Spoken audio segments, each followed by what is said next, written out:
Bismillahirrahmanirrahim. Assalamualaikum warahmatullahi wabarakatuh. Perkenalkan, nama saya Nurul Fakira Sultan, NIM 200301501056, kelas PCKRD. Baik, di sini saya akan mempresentasikan 20 slide PowerPoint yang sudah saya buat. Yang pertama adalah olahraga bermain. Sejak usia 5 tahun, anak mulai melibatkan dirinya ke dalam permainan dengan kompleksitas yang lebih besar yang meliputi unsur kerjasama dan kompetisi. Kita lanjut, slide kedua. Permainan formal beregu dengan berbagai aturan belum lazim atau belum tepat untuk anak di bawah usia 8-9 tahun. Untuk menganalisis pengaruh positif dan negatif dari keterlibatan anak dan olahraga. Ini adalah salah satu contoh untuk permainan-permainan di bawah usia anak 8-9 tahun. Kita lanjut, slide ketiga. Pada olahraga kompetitif langsung tidak dibatasi oleh jaring atau batas wilayah. Permainan tidak saja mencapai kewenangan, tetapi juga untuk mencegah lawan untuk mengunggulinya.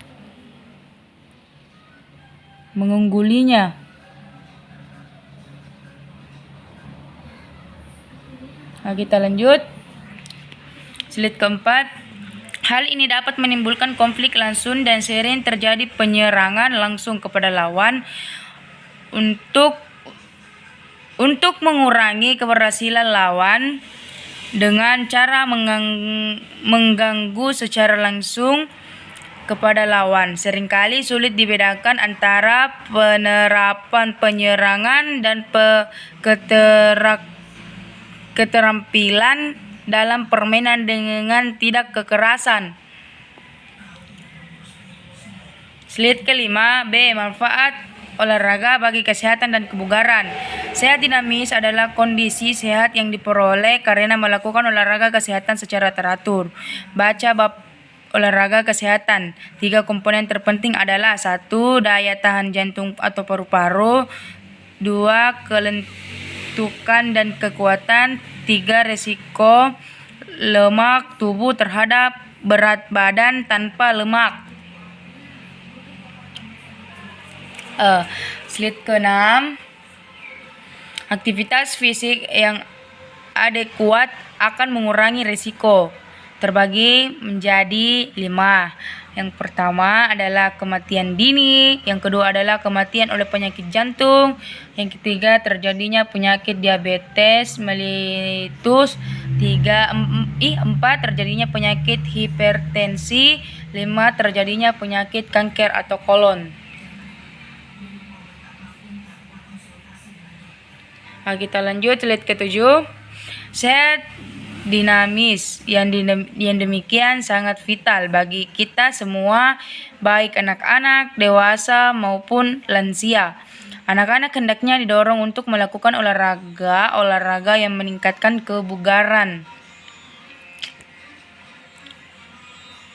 Kita lanjut, slide ke-8. C. Tinjauan fisiologi olahraga pada anak. 1. Power aerobik. Meningkatnya perhatian terhadap oleh anak-anak pada anak dan remaja disebabkan oleh penampilan tingkat tinggi dalam berbagai cabang olahraga hanya dapat diperoleh bahwa pelatihan yang tepat telah dimulai beberapa tahun sebelumnya.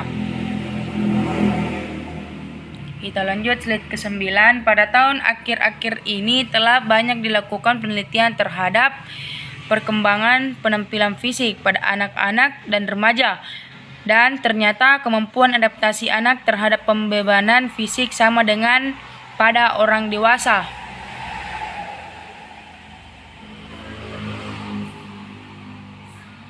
Slide ke-10. Nilai normal VO max pada anak maupun dewasa bergantung pada berat badan, tinggi badan, serta besar pembebanan fisiknya.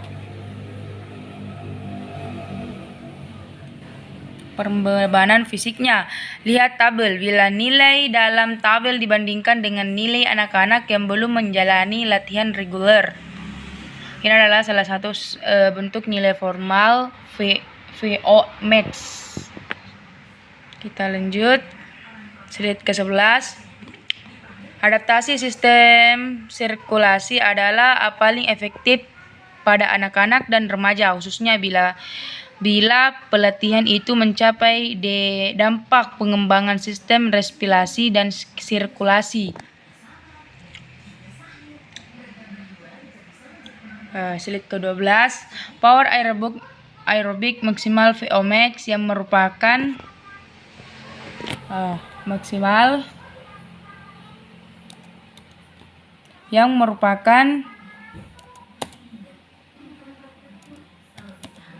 ukuran kapasitas daya tahan endurance pada dewasa pada anak-anak dinyatakan bahwa satuan kilogram berat badan ternyata tidak lebih rendah. Kita lanjut slide ke-13. Tetapi keutuhan energi untuk berjalan dan berlari pada anak ternyata lebih tinggi daripada orang dewasa. Penyebabnya yang paling mungkin ialah karena secara mekanik gerak lari atau berjalan anak-anak yang lebih kecil kurang efisien. Kita lanjut slide ke-14. 2. Power aerobik. Kapasitas aerobik anak sekalipun dinyatakan dalam satuan kilogram berat badan ternyata lebih rendah daripada kelompok usia yang lebih tua. Kapasitas yang lebih rendah ini tercermin dari kemampuannya untuk melakukan tugas pengerahan tenaga. Kita lanjut ke slide ke-15. Kecepatan penggunaan glikogen yang penting lagi pembentukan power aerobik pada anak-anak sangatlah lebih rendah daripada orang dewasa, terutama disebabkan kurangnya enzim aerobik yang terpenting yaitu fosfofruktokinase. Ini adalah salah satu contoh bentuk kecepatan penggunaan glikogen. Kita lanjut slide ke-16. 3. Sistem kardiovaskular. Anak-anak memiliki frekuensi denyut jantung maksimal yang lebih tinggi dan isi denyut yang lebih rendah.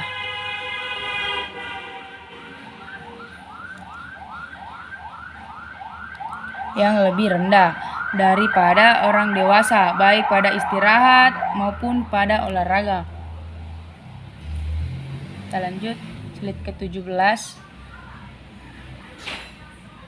4. Sistem pernafasan. Anak-anak yang sangat muda memiliki pola pernafasan yang relatif dangkal dengan rasio volume udara nafas terhadap kapasitas vital yang rendah selama olahraga yang maksimal akibat rendahnya absorpsi 02 dari udara inspirasi.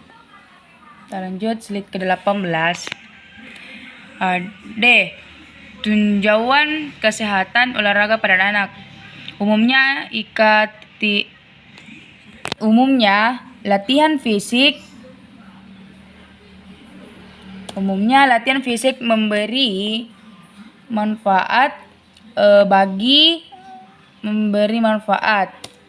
Namun pelatih fisik dengan intensitas, durasi, jenis, dan frekuensi yang tepat dapat menyebabkan terjadinya cedera pada anak-anak yang sedang dalam pertumbuhan. 19. Gizi. Gizi untuk atlet muda. Selama masa pertumbuhan cepat pada pubertas diperoleh tambahan tinggi badan sekitar 15% dan maksimal skelet 48. Oleh karena itu, tatan gizi anak-anak pubertas yang aktif harus sesuai dengan meningkatnya kebutuhan daya atau energi. Di sini slide terakhir. V. Tujuan psikologis. Olahraga juga dapat mengajarkan bagaimana berkompetensi secara jujur, bagaimana berusaha berjuang maksimal, bagaimana memberi selamat kepada lawan bila kalah, dan bagaimana menerima kemenangan dengan kerendahan hati. Baik, itulah tadi PowerPoint yang sudah saya buat.